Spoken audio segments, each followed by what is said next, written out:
igual ao seu redor. Tudo se faz no seu olhar. Todo o universo se formou no seu falar. Teologia pra explicar, o Big Bang pra disfarçar. Pode alguém até duvidar, sei que há um Deus a me guardar. E eu, tão pequeno e frágil, querendo sua atenção. No silêncio encontro resposta certa então. Dono de toda a ciência, sabedoria e poder, ó, dá-me de beber da água da fonte da vida. Antes que o ar já houvesse, ele já era Deus, se revelou aos seus. Do crente ao ateu, ninguém explica Deus.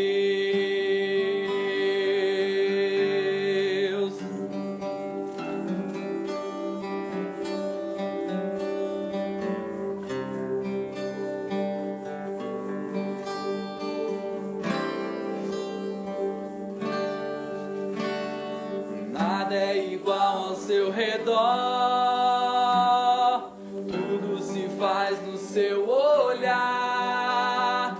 Todo o universo se formou no seu falar. Teologia pra explicar,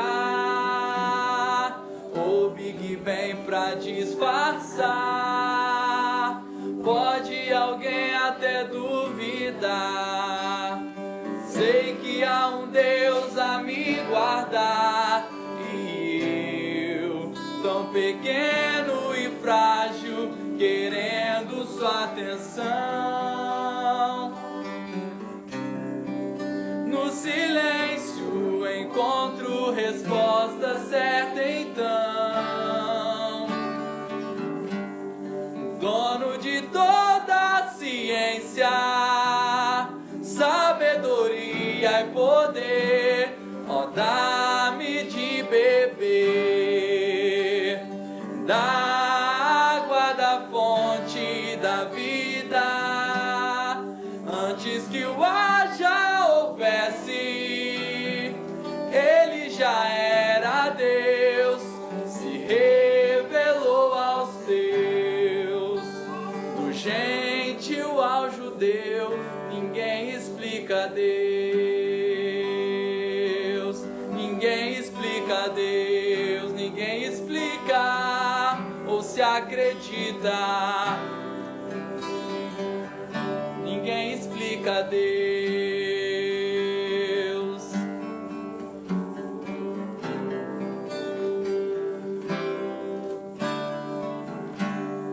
Dono de toda a ciência, sabedoria e poder, ó, dá-me de beber da água da fonte da vida. Antes que o ar já houvesse, ele já era Deus, se entregou aos teus. Do crente ao ateu, ninguém explica Deus. Ninguém explica Deus.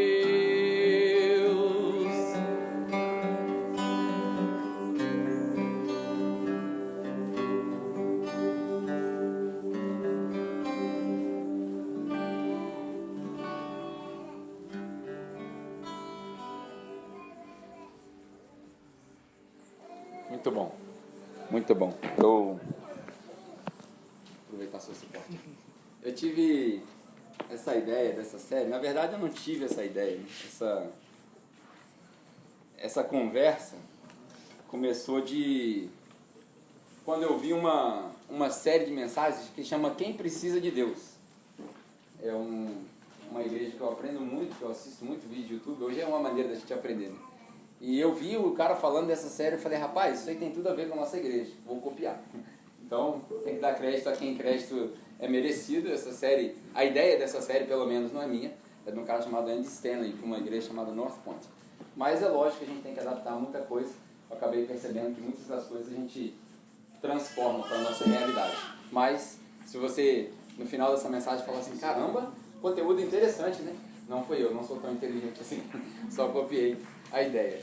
E eu pedi para o Thiago cantar essa música, porque ela fala para todos os públicos. Ela fala com crente e não crente, com judeu, com gentil. E a frase, que também é o título da música, ninguém explica Deus. Essa frase faz a gente pensar por quê. Não existe explicação para um negócio que não cabe na nossa mente. E hoje, como eu disse, a minha ideia é começar uma conversa contigo a respeito dessa questão. Por que a gente tem que ter fé? Por que você precisa de fé? Por que você precisa crer em Deus? Você já viu? Talvez se você estiver aqui hoje e você não é crente, vou usar bem entre aspas assim, você deve ter algum amigo que vai à igreja, que professa alguma fé, e ele vive tentando te convencer de alguma coisa, certo ou errado? Se você já passou por isso, você sabe o que eu estou falando. E se você é crente, você sabe que você vive tentando convencer os outros da sua fé. Não é mesmo? E aí a gente pensa, para que eu preciso de fé? Fé para quê? Se você parar para pensar, tudo na sua vida você faz sem fé. Por exemplo, você não precisa de ter fé no seu casamento. Você sabe que você é casado. Você não precisa acreditar que você é casado. Olha, eu acredito que eu tenho fé que eu sou casado. Não. Você é casado, ponto final. A gente usa até um símbolo, né, aliança, para dizer que a gente é casado. Você não precisa, por exemplo, de fé no seu trabalho. Tudo bem que se você estiver passando por uma fase onde você perdeu o emprego, você está procurando um trabalho, aí você vai dizer, não, eu preciso de fé, porque eu estou procurando um trabalho. Legal. Mas você que está empregado, por exemplo, você não precisa de fé no seu trabalho. Porque você sabe que você tem um trabalho. Você acorda de manhã e você vai trabalhar. Ponto final. Você não precisa, eu tenho fé que eu tenho um trabalho. Não. Você tem um trabalho. Você sabe. Você só sabe. Por que a gente não pode só saber que Deus existe? Por que Deus fez um negócio tão difícil assim? Que a gente pode só saber ou não. Por que você não pode só descobrir e que Deus não existe e ponto final, para não ficar sem essa dúvida? Porque nem os ateus mais aprofundados nas suas conversas vão garantir para você que não existe nada. Eles vão dar outro nome, mas ninguém vai garantir que não existe nada. E aí durante essa semana eu estudei muita coisa, mas muita coisa, para tentar compartilhar com vocês. Se você perguntar para os cristãos, para os crentes, Deus existe? Ele vai falar que sim. E eu, lógico, eu não estou falando aqui, para quem já acompanhou as últimas séries, né, a gente falou uma vez aqui que Deus não existe, que Deus é. Mas isso é um outro conceito, não é isso que eu estou querendo falar. Mas se você perguntar para um cristão se Deus existe, ele vai falar que sim, e ele vai explicar da maneira dele, para tentar justificar as coisas que ele vê e que ele acredita. Se você perguntar para um ateu, ele vai falar que não, mas a verdade é que é quase impossível eliminar Deus da conversa sobre a origem das coisas. Quase impossível. Eu ainda não consegui. É quase impossível eliminar Deus dessa conversa. Eu separei algumas coisas para a gente compartilhar. Então, se você se descer... No meu entendimento, tem pelo menos três tipos de pessoas que vão se encaixar nessa categoria que eu vou falar para você. Tem os caras que se desviaram da igreja, não quer nada com a igreja mais. Tem os caras que estão neutros, falar, pode ser que sim, pode ser que não. E tem os caras que são ateus declarados. Os ateus declarados são a minoria no universo, no planeta, a minoria. A minoria das pessoas se declara ateu mesmo, sabe do que está falando. Tem muita gente que fala que é ateu, mas não sabe do que está falando. E não sabe nem do significado da palavra ateu. Alguns dizem que são agnósticos, mas na verdade eles são gnósticos. Eles nem sabem o que é o agnóstico. Porque o agnóstico seria o equivalente da palavra idiota, quando se fala de política. Você sabe o que é idiota, por exemplo? A gente usa idiota como um palavrão, mas idiota é o cidadão que não se interessa pela política. Isso é o idiota, é uma expressão antiga, e assim também é o cara agnóstico, é o cara que não se interessa pelo conhecimento. Gnóstico, conhecimento, sem conhecimento. Ou seja, é o cara que vira para mim e fala assim, cara, não me interessa por nada, não quero estudar, que se exploda tudo. Provavelmente não é você. Então a maioria das pessoas não sabe nem aonde eles se classificam. E aí, depois do atentado que aconteceu nos Estados Unidos, lá nas Torres Gêmeas, em 2001, 11 de setembro de 2001, a gente consegue quantificar muita coisa que aconteceu. O que é mais aparente no mundo é que um grupo de religiosos cresceu. E quando eu falo um grupo de religiosos, você deve estar pensando nos muçulmanos, né? Não. Esse grupo de religiosos é o que a gente chama de nada. São os nada. Esse grupo, hoje, eles são 23% da população americana. E é muito provável que o Brasil acompanhe essa porcentagem em breve. 23% da população americana se classifica como nada. Você chega para ele e fala assim, mas você é o quê? Nada. Não sou ateu, também não sou cristão, também não sou batista, não sou nada. 23% dessa galera, da população americana, a gente só tem dados americanos, a gente ainda não tem dados no Brasil a respeito disso, são pessoas que ou se afastaram da igreja e por aí vai. E dessa galera, 30% dessa quantidade, então você imagina que os Estados Unidos tem lá 250 milhões de habitantes, mais ou menos 50 milhões de habitantes são os nada. Sou nada. E desses 50 milhões de habitantes, 30% deles, 33 na verdade, mas 30% deles, vamos botar aqui 15 milhões de pessoas nos Estados Unidos, e aí você faz a equivalência em outros países, 15 milhões de pessoas são pessoas que têm menos de 30 anos de idade. Quem aqui tem menos de 30 anos de idade? Ó, maioria. Você não pode mentir na igreja. O Thiago, para quem não sabe, ele tem cara de novinho, mas ele já está com 33, né? Daqui a pouco tá na idade de Cristo. Mas enfim, só 33. Parece não, né? Até perdi o que eu estava falando. Menos de 30.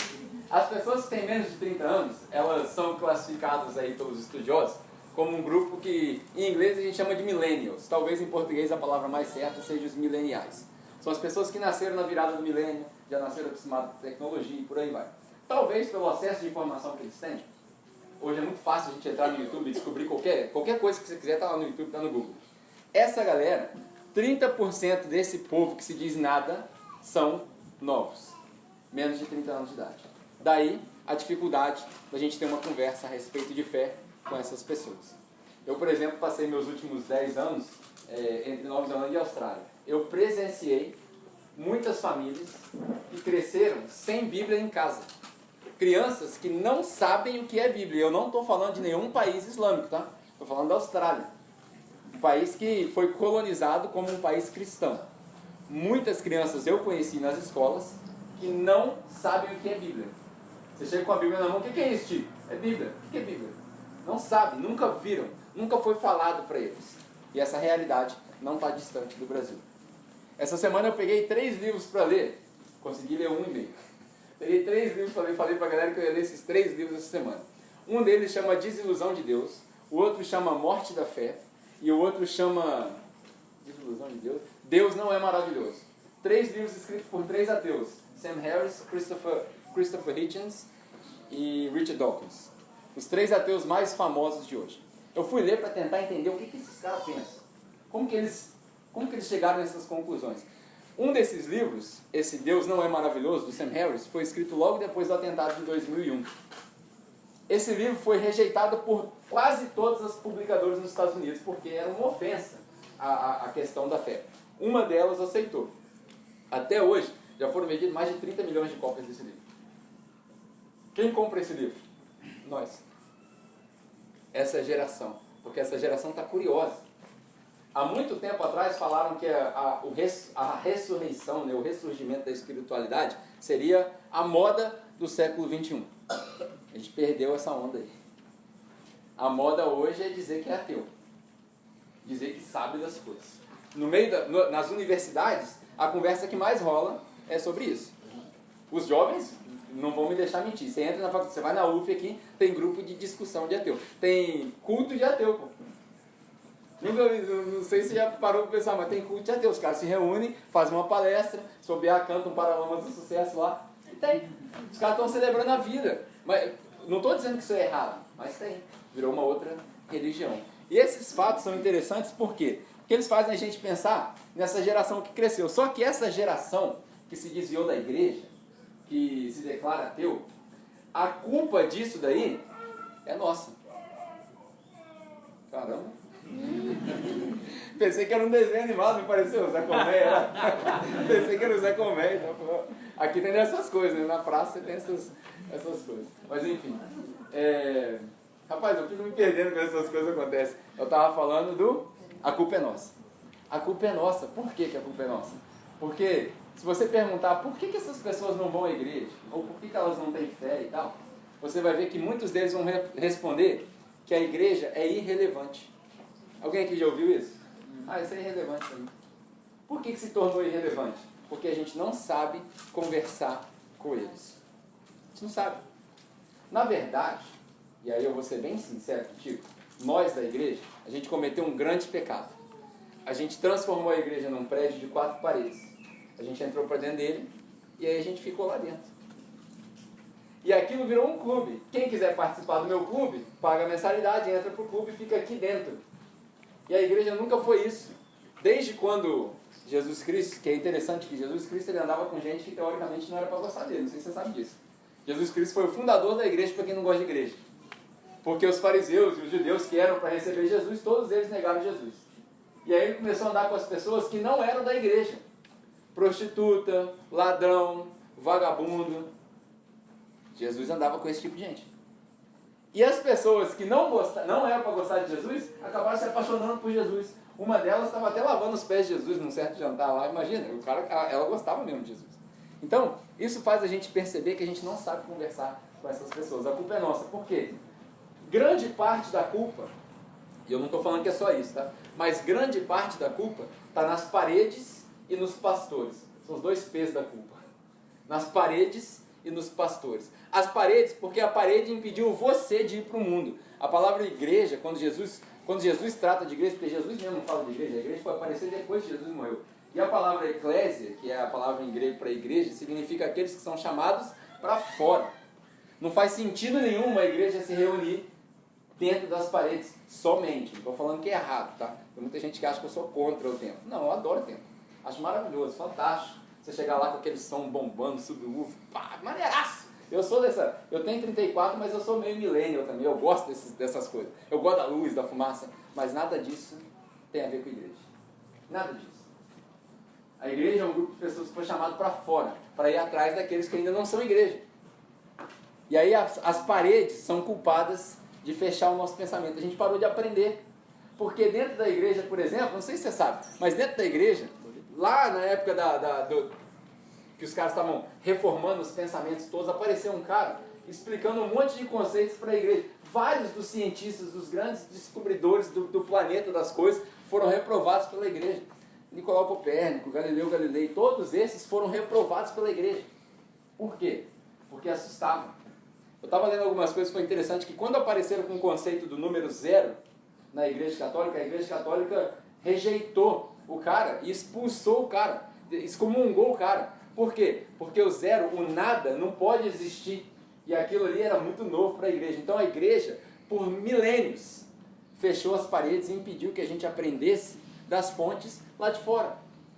A gente cometeu um erro, que foi o seguinte: tudo que você precisa está aqui. Eu quero ver você aprender a fazer conta de divisão em raiz quadrada aqui. Não está aqui, cara. Básica. Não está aqui, não está aqui. Tem coisa que não está aqui, gente. Lógico que as coisas principais para a sua vida, os princípios para a sua vida estão todos aqui, mas como eu disse, eu não quero te convencer. Se você é ateu, eu não quero te convencer da minha fé. Nós cristãos, nós usamos esse livro aqui como uma regra de fé e prática. A gente observa as coisas que estão aqui. Mas se você não quiser fazer isso, eu quero te convidar a pensar nessas hipóteses que eu vou colocar para você. Por quê? O ateísmo, ser ateu, não é um negócio atraente. Não é mesmo. Por quê? Tem gente que acha que ser ateu é fácil. Mas o ateísmo, ele é um conjunto de crenças igualzinho em qualquer religião. Budismo, catolicismo, é um conjunto de crenças. Só que é um conjunto de crenças que vai te levar a conclusões perturbadoras. Se você seguir o raciocínio lógico, ser ateu vai te levar a conclusões perturbadoras. E o meu objetivo hoje, então, é te mostrar 6 hipóteses perturbadoras. Só isso, mais nada. 6 hipóteses perturbadoras. Que se for verdade ou não, você vai sair daqui coçando a cabeça. Porque tem coisas que fazem a gente coçar a cabeça. Por exemplo, tem verdades e mentiras que fazem a gente coçar a cabeça. Eu estava pensando no exemplo prático para poder te dar. A minha filha tem 6 anos. Daqui a uma década, provavelmente, ela vai estar se envolvendo com os namorados. Eu espero que daqui a 2 décadas, mas ela vai estar se envolvendo com os namorados. Quando ela chegar em casa e falar assim, pai, arrumei um namorado, isso é uma verdade perturbadora. Que eu vou coçar a cabeça e vou falar, não! Cadê esse infeliz que eu vou matar ele? É uma verdade perturbadora. Mas também, eu não sei se você, aqui no Brasil foi muito comum isso durante um tempo. Aqueles trotes que o pessoal ligava da cadeia, aí você atendia, falava, eu tô com seu filho. Alguém lembra disso? Uhum. Aquilo era uma mentira. Mas era ou não era perturbador? Porque você saía dali louco, o cara não deixava de desligar o telefone. Então, tem coisas que só, talvez não seja verdade, mas é perturbador do mesmo jeito. Talvez esse conjunto de crenças, que mesmo sendo mentira, vão te perturbar. E é isso que eu quero fazer contigo hoje. Eu quero te convidar a pensar nesse monte de coisas para a gente sair daqui coçando a cabeça. O objetivo é a gente questionar. Eu sempre falo para a galera aqui que o objetivo é a gente questionar. Se eu conseguir fazer com que você saia daqui com a cabeça coçando, já tá bom. Não estou me propondo a te dar resposta nenhuma. Não sou cientista, muito menos ateu. Então não sei o que passa na sua cabeça. Mas a ideia é fazer você sair daqui questionando. A primeira hipótese perturbadora que você vai ter quando você disser assim, eu quero ser ateu, é o que a gente chama da ilusão da mente. A ilusão da mente. O que é isso? Se você disser que você é ateu, ou seja, não existe Deus, ou força maior, ou espírito, ou energia, seja lá o que for, algum designer inteligente por trás das coisas que acontecem, se você resolver falar assim, não tem nada, você vai ter que assumir que tudo é matéria, certo? Todo mundo acompanhando aqui agora, você vai receber uma aula de biologia, química e física. Tudo é matéria.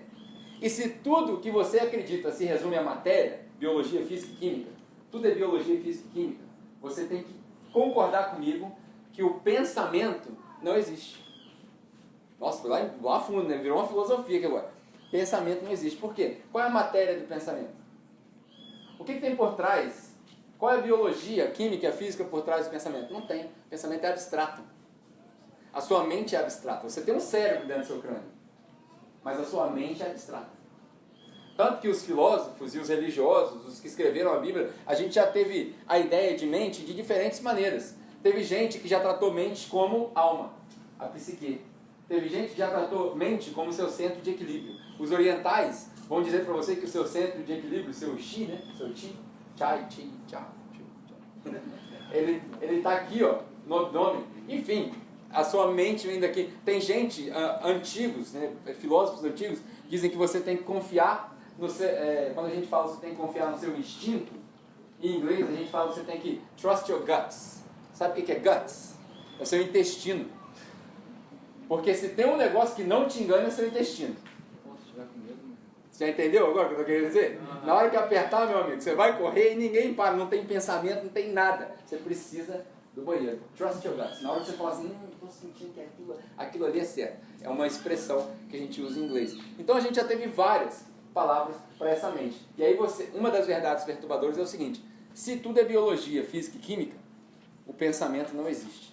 A ilusão não existe. A mente não existe, nada existe. Isso que nós estamos fazendo aqui, essa conversa, as palavras que eu estou dizendo agora que estão saindo da minha boca, são um reflexo de impulsos neurológicos que estão fazendo os músculos da minha boca se mexerem e produzem um som entendível ao ponto de você decifrar no seu ouvido que entra por aqui. Isso tudo aí não existe.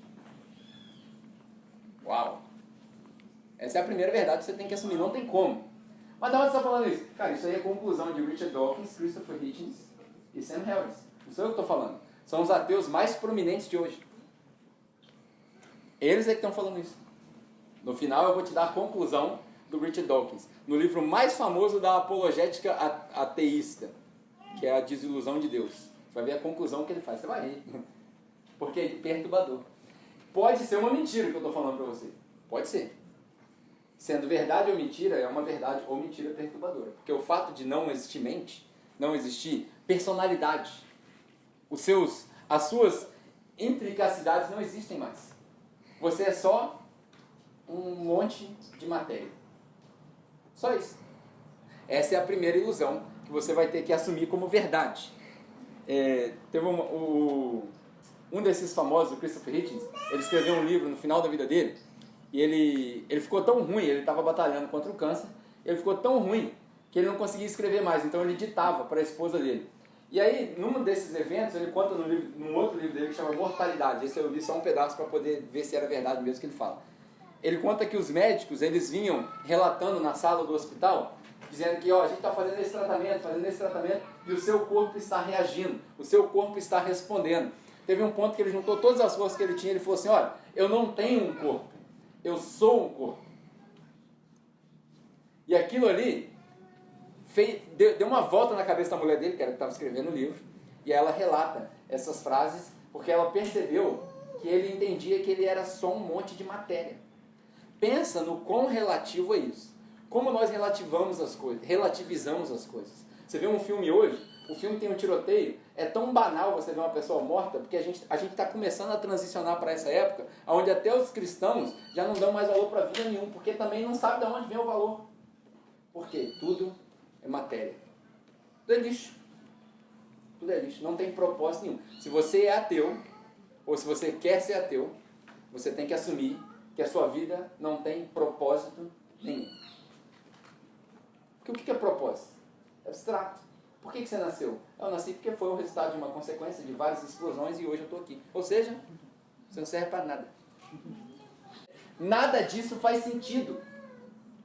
E isso, note que eu não estou pregando para você. De propósito, a minha Bíblia está fechada hoje. De propósito. Por quê? Para você entender que essas ideias não fazem sentido nenhum. A segunda ilusão é a ilusão do livre-arbítrio. E agora eu vou dar um tiro no meu pé aqui, dar aqui uma licença de 1 minuto aqui, para eu falar com o pessoal que já é da igreja. Várias vezes, eu já discuti com o pessoal aqui quando a gente fala de salvação, fala sobre esse tipo de coisa. Eu já discuti várias vezes a respeito de livre-arbítrio. Eu tenho a minha própria opinião, você tem a sua. Seja livre para pensar o que você quiser. E não é sobre esse tipo de livre-arbítrio que eu estou falando. Não estou falando sobre salvação, não estou falando sobre os movimentos do Espírito Santo, nada disso. Eu estou falando da ideia de você ter a capacidade de escolher o que você vai fazer. Esse livre-arbítrio que eu estou falando. Agora, voltando para a nossa conversa. A segunda ilusão é que você tem a ilusão do livre-arbítrio. Porque o livre-arbítrio não existe para os ateus. Por quê? Se tudo é biologia, química e física, todos os nossos movimentos são resultados de algo que a gente chama de determinismo biológico. Também não sou eu que estou falando, isso também não é Bíblia. Determinismo biológico foi estudado por todos esses ateus e vários outros cientistas, inclusive o Stephen Hawking. Quem conhece aqui o Stephen Hawking, ouviu falar, morreu semana passada, há 2 semanas atrás, o cara que tinha ALS, paralítico e tal. Enfim, cientista brilhante, fantástico, contribuiu para um monte de coisas, inclusive refutou várias coisas que o Albert Einstein falou. Fantástico, o cara é uma mente brilhante. Ele é um dos caras que defende o tal do determinismo biológico. O que é determinismo biológico? É uma teoria que diz que uma raça é superior à outra. É daí que vem o racismo. Ontem eu estava conversando com a Analine vendo um filme, e aí a gente estava falando que uma das diretoras do Netflix, o nome dela é Shonda Rhimes, escreveu várias séries, algumas que eu gosto, e ela falou que ela gosta de favorecer as minorias. Aí ela diz assim, as minorias, os asiáticos, os negros e os hispânicos. Eu falei, você não entendeu nada. Eles são a maioria, mano. Olha aí, volta aí pra você ver. Os negros, os hispânicos e os asiáticos são a maioria. Tem 2 bilhões de pessoas na China. A população da Terra veio da África, já foi comprovado, já é a Terra-mãe. Então, a gente inverteu as coisas. E por causa de uma teoria idiota, absurda, ignorante, o determinismo biológico, alguém inventou que o loiro de olho azul é superior. Isso é ser ateu. É crer no determinismo biológico. Determinismo biológico acredita que tudo começou numa determinada explosão, que também não adianta a gente tentar separar a fé da ciência nesse ponto, mas dali para frente, tudo foi determinado. Tudo foi determinado. Se você pegar uma moeda, por exemplo, e conseguir sair do foguete lá na órbita e der um peteleco na moeda, essa moeda ela vai continuar andando infinitamente, você sabia isso? Ela não para, porque no espaço não tem atrito, no espaço não tem resistência, no espaço não tem gravidade. Então, o impulso que você der dela no começo, ela vai continuar. Por que eu estou falando isso? Para você entender que se você for ateu, você tem que crer no determinismo biológico, nas leis da física, da química, já que nós somos tudo matéria, tudo é determinado por essas coincidências. Sabe o que eu acho mais interessante de tudo isso? O próprio Stephen Hawking, o cara que faleceu há 2 semanas atrás, certa vez ele falou isso a respeito de determinismo biológico. Ele falou assim: até os cientistas mais renomados que creem em determinismo biológico olham para os 2 lados da rua antes de atravessar. Você conseguiu entender o que eu falei? Até os cientistas mais renomados que creem em determinismo biológico olham para os 2 lados da rua antes de atravessar. Para quê? Se tudo é determinado pela biologia, pela física, pela química, para que você olha?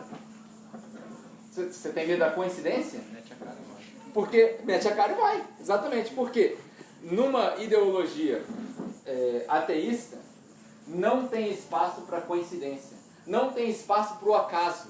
Pô, mas o que aconteceu aqui? Não tem como você não saber o que vai acontecer. Porque tudo é biologia, química e física. Não tem espaço para o acaso. Segunda ilusão que a gente tem. É perturbador. Pode ser verdade e pode ser mentira. O que eu estou querendo fazer é te convidar para pensar. Por exemplo, se tudo é determinado por biologia, física e química, nós não deveríamos estar incomodados com o Sol. Está todo mundo se movimentando com o Sol, por quê? Porque tudo, se fosse só química, ia bater aqui, ia fazer, pronto, acabou, você não ia ter sentimento. Entendeu? Ó, Deus ouvindo as orações tampou o Sol. Enfim, se isso é verdade mesmo, a gente tem que admitir que a gente vive no Matrix. Quem aqui já viu Matrix? Eu já dei esse exemplo várias vezes. Nós somos apenas um corpo deitado numa banheira, numa água na temperatura ambiente, para a gente não ser perturbado, com vários eletrodos ligados no nosso cérebro, produzindo impulsos, para que isso gere energia para alguém que descobriu tirar vantagem disso. Você está disposto a dizer que você é só um espelho do Matrix? Esse é o Matrix. Esse é o mundo dos ateus. A filosofia, pelo menos, dos ateus. Filosoficamente falando, é como se eles vivessem nessa ilusão. A terceira ilusão, tá todo mundo acompanhando? Sim. Tá de boa? Beleza. Isso tudo aqui é para te dar conteúdo para você conversar com quem não crê. Terceira ilusão é a ilusão do valor. Nada tem valor se tudo é biologia, química e física. A vida não tem valor, nada tem valor. Nada tem valor nato. Por exemplo, todo mundo aqui sabe que é errado matar alguém. Certo? Todo mundo sabe disso. Mas se você é ateu e você crê que tudo é matéria, se eu sou só biologia igual você, só física, você é só mais um acidente, eu sou outro acidente. Você morreu ou não, para mim não faz a menor diferença. E se você estiver me atrapalhando, não tem problema eu te matar. Não tem problema. Aí você vai falar assim, mas aí você está assumindo que todo ateu é imoral. Não, não é isso que eu estou querendo dizer. Tem muito ateu que é gente boa, que tem um senso de moral. Tem vários. Se bobear, que são mais morais do que os cristãos. É bem provável. Mas o que eu estou querendo dizer é que o raciocínio por trás de biologia, química e física pura não cabe valor. Não tem valor prescrito para as coisas. Não tem amor, não tem paixão, não tem compaixão, não tem sentimento, nada disso, porque tudo isso é abstrato. Como é que você descreve biologicamente, quimicamente isso? Não tem como. Cientistas até tentaram. Né? Tem pacientes, por exemplo, que na recuperação de cirurgia é comprovado é difícil de dizer, mas é comprovado que quando tem alguém do lado deles, segurando a mão deles, ele se recupera mais rápido. Lógico, tudo isso é conjectura, porque ninguém fez um estudo quantitativo suficiente para poder chegar a uma conclusão lógica a respeito disso. Mas eu e você sabemos que qualquer pessoa no estado de recuperação de uma cirurgia preferiria ter alguém do lado dela. Mas se tudo é biologia, química e física, mano, que se dane a pessoa. Deixa ela lá. Não vai fazer diferença. Vai morrer mesmo. Como diz o Christopher Hitchens, eu sou um corpo, eu não tenho um corpo. Então, consegue entender quão perturbador é essa ideia? É muito perturbador você viver uma vida que é só biologia, física e química. A gente passou por um exercício durante muito tempo que a gente começou a relativizar as coisas, né? Relativizar a verdade. Você tem a sua verdade, tem a minha.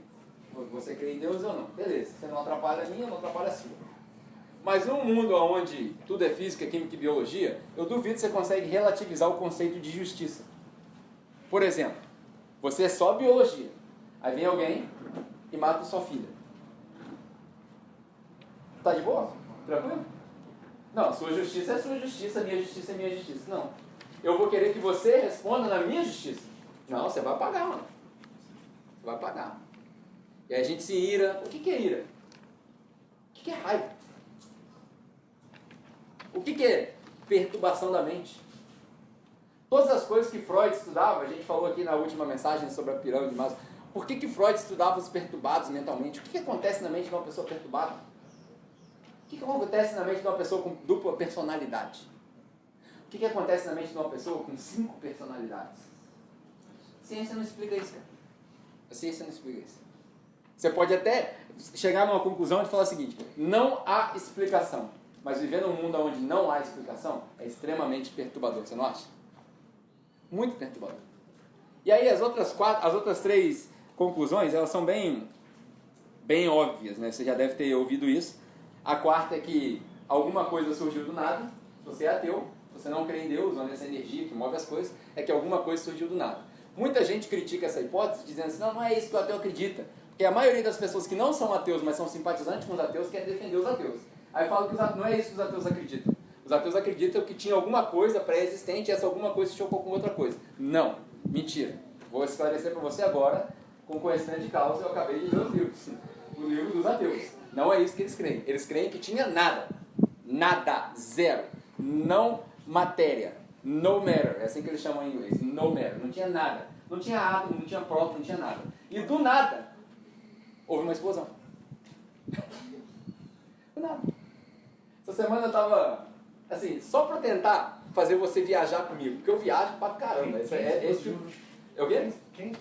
Quem explodiu? Exatamente. Essa é a pergunta, né? Aí tem um exemplo que o pessoal fala que é o exemplo do relógio, né? Que é como se a gente pegasse esse relógio, jogasse no chão, pá, estraçalhou, aí as centenas de peças que tem aqui dentro, por alguma razão elas se movem e formam um relógio tudo de novo. Não, não é isso que eles acreditam. Eles acreditam que não tinha relógio. Aí o não relógio apareceu. Uau! É sobrenatural. É sobrenatural. Aí, olha só, o que eu estava pensando. Eu não sei se você sabe, né? Talvez você seja cristão, você está aqui, a maioria de vocês é cristão. Talvez você tenha uma teologia que diz que a Terra tem só 6 mil anos de idade. Então, não vou entrar nesse quesito, não é meu objetivo te convencer de nada. Você tem justificativas bíblicas para afirmar determinadas coisas, porém eu te convido a examinar a Bíblia com outros olhos, para você entender que a linguagem de Gênesis não é literal, mas isso aí é papo para outra conversa. De acordo com os cientistas, a Terra tem mais ou menos 4,5 bilhões de anos. 4,5 bilhões de anos. A vida na Terra começou há 500 milhões de anos atrás. Ou seja, a Terra passou 4 bilhões de anos sem nada. A Terra, que veio do nada, sobrenatural, que virou esse englomerado de água, flutuando ali, passou 4 bilhões de anos em volta do sistema solar, gravidade, empuxo, rotação, tudo isso passou assim. E aí, 500 milhões de anos atrás, apareceu a primeira forma de vida na Terra. Essa primeira forma de vida na Terra era muito enjoada. Não tinha nada, né? Era só o oceano, eles viviam no fundo do oceano, eles não nadavam, eram micróbios. Não tinha osso, não tinha nada. E aí eu comecei a pesquisar para ver o que aconteceu ali. Passaram-se 350 milhões de anos, só assim. Ninguém sabe. Na verdade, eu não sei como que esses cientistas descobriram que há 350 milhões de anos atrás tinha um micróbio que era assim, mas essa é a afirmação deles. E aí passaram os 350 milhões de anos, nada. Ninguém sabe quanto tempo essas espécies viviam, quanto tempo demoravam, ninguém sabe. E aí desses 350 milhões de anos, há mais ou menos 150 milhões de anos atrás, apareceu, por alguma razão, teve um influxo de oxigênio no planeta Terra. E aí isso fez com que as águas do mar baixassem e evaporassem com mais velocidade. E aí por isso apareceu a primeira espécie do que a gente chama hoje de peixe. Que não era peixe na verdade, que era invertebrado, por aí vai. Dentro desse peixe, o que eu fiquei mais curioso, e eu não sei como que um ateu consegue defender isso, o que eu fiquei mais curioso é que demorou milhões de anos ainda só o peixe, Ninguém, ó, eu vou falar um negócio agora, vai parecer engraçado. Ninguém comia ninguém lá embaixo, tá? Não tinha cadeia alimentar. Passaram-se 350 milhões de anos sem cadeia alimentar. Diz que nesses 500 milhões de anos a gente teve 6 formas de extinções no planeta Terra.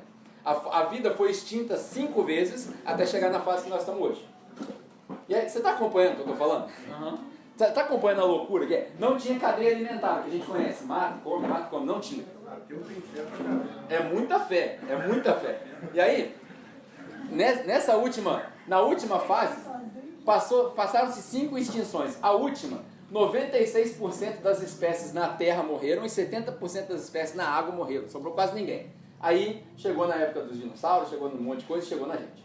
Mais ou menos nessa época. Só que o que eu fiquei curioso, eu estava estudando um negócio que chama a explosão de Cambrian. Aconteceu há mais ou menos 350 milhões de anos atrás. Evaporou água, desceu água, choveu, aumentou o oxigênio. Nessa explosão apareceram os primeiros peixes. Por alguma razão, um dos peixes com patinhas chegou na superfície e falou assim, pô, a terra é melhor. Aí ele subiu para a terra. Aí, por alguma razão, ele subiu para a terra, aí ele descobriu que na terra, se ele colocasse o ovo do jeito que ele coloca na água, que não tinha casca, ele morria. Aí eu não sei quantas fases isso demorou, porque não tem como provar a evolução disso aí, mas os ateus falam isso, não sou eu não. Os ateus falam que não tem como provar a evolução nesse link, de quando ele foi para a terra e voltou. São os ateus que falam. Sam Harrison, não sou eu. Tá? E aí, por causa disso, aconteceu. Só que nesses milhões de anos, o que eu fiquei mais curioso é que os peixes eles desenvolveram. A primeira coisa que os peixes desenvolveram, olho. Segunda coisa que os peixes desenvolveram, intestino. Terceira coisa que os peixes desenvolveram, boca. Aí começa a cadeia alimentar. Olho, intestino e boca. O intestino veio antes da boca. Para digerir o quê? Ninguém sabe. Eles não sabem explicar. Eles não sabem explicar, não tem explicação. E aí no meio dessa explosão, a última coisa que acontece nos peixes, e eles vão subir para a terra, e aí dizem os estudiosos mais avançados que a gente não veio do macaco, a gente veio dos anfíbios, aí é outra discussão. A última coisa que aconteceu foi que apareceu na gente cérebro. Comprovado cientificamente. Como que eles comprovaram, não sei. O cérebro. Agora você pensa, todos os nossos movimentos eles são controlados por onde? O cérebro. É boa também. Mas os cientistas ateus dizem que a última coisa que apareceu foi o cérebro. Para você digerir, você precisa de comando. Para você comer, você precisa de comando.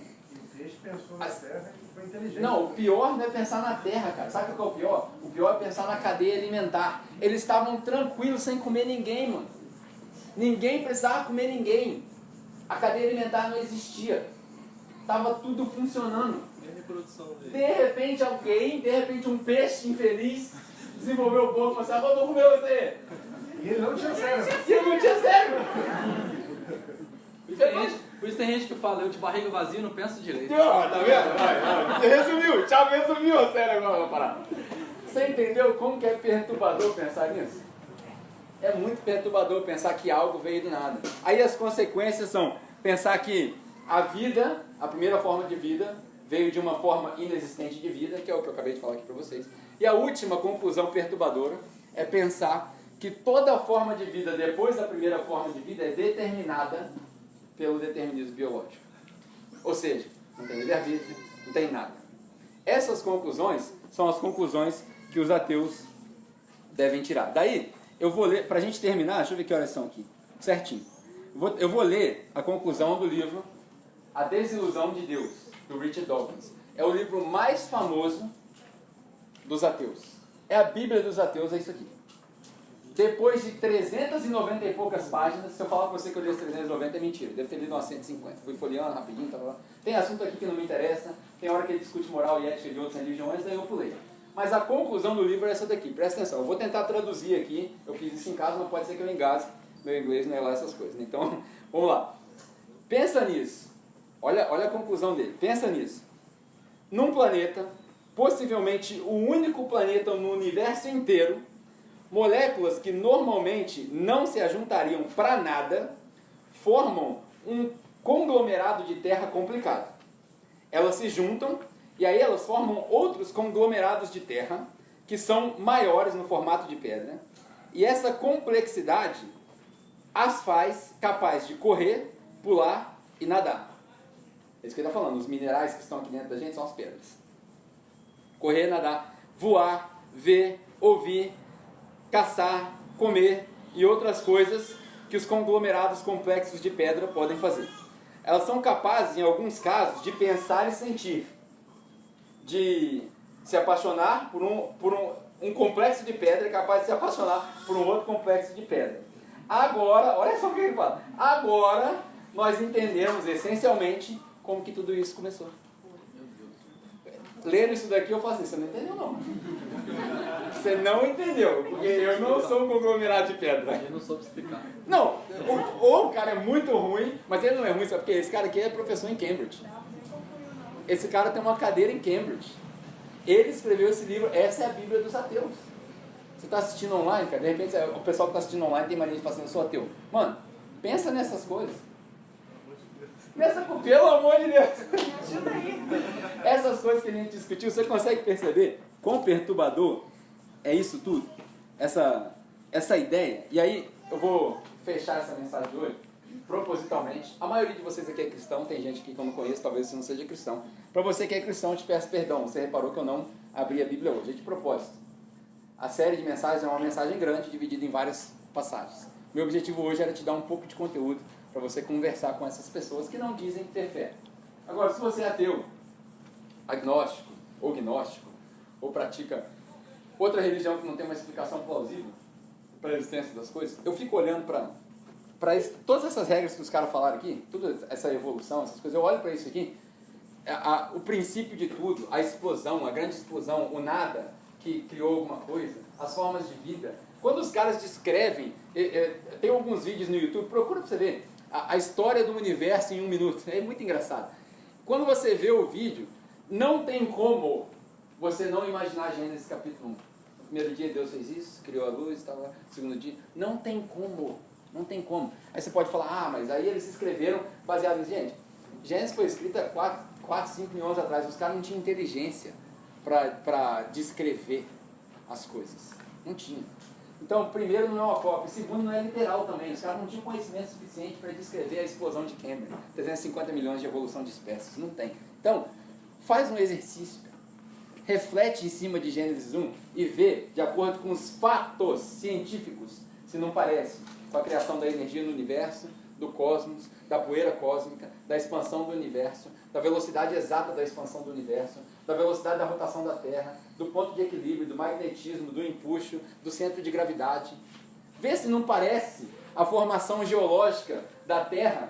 Todo cientista vai te explicar que a Terra, a porção seca, veio de dentro do mar. Uau! Se eu não me engano, no 4º dia Deus fala que faça nascer as porções secas de dentro da água. É fantástico. É poético, é filosófico. Mas não tem outra explicação mais plausível. E aí fica a pergunta para a gente fechar a série de hoje. Baseado em tudo isso que eu falei. Todos esses fatos. Tudo isso são fatos de acordo com cientistas. Baseado nessas ideias. Quem precisa de Deus? A minha opinião é que todos nós precisamos de Deus. Judeus e gentios. Crentes e ateus. Ninguém explica, mas todo mundo precisa de Deus. Amém?